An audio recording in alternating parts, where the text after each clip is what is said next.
ভাবুন এক মুহূর্ত, যখন সৃষ্টির দুই মহান দেবতা ও বিষ্ণু নিজেদের শ্রেষ্ঠ প্রমাণ করতে তর্কে জড়িয়ে পড়লেন।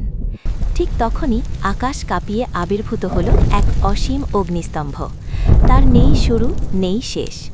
সেই অগ্নিস্তম্ভের মধ্যেই প্রকাশ পেলেন শিবা, অনন্ত সর্বোচ্চ শক্তি। ব্রহ্মা রূপ নিলেন হংসের, উড়ে গেলেন উপরের শেষ খুঁজতে। বিষ্ণু নিলেন বরাহরূপ, নেমে গেলেন নিচের গভীরতায়। কিন্তু কেউই সেই অগ্নিস্তম্ভের সীমা খুঁজে পেলেন না। এই ঘটনায় পরিচিত লিঙ্গোদ্ভব নামে, যা প্রমাণ করে শিবের নেই শুরু, নেই শেষ। তিনি অনন্ত, সময়েরও অতীত। বিশ্বাস করা হয় এই অলৌকিক প্রকাশ ঘটেছিল শিবরাত্রির রাতেই। কিন্তু শিবরাত্রি শুধু একটি পৌরাণিক ঘটনা নয়, এটি এক গভীর আধ্যাত্মিক বার্তা।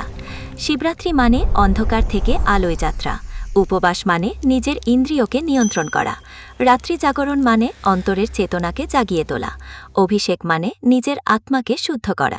এই রাত আমাদের শেখায় অহংকার ত্যাগ করে ভক্তিতে সমর্পণ করলেই জীবনের অন্ধকার কেটে যায়।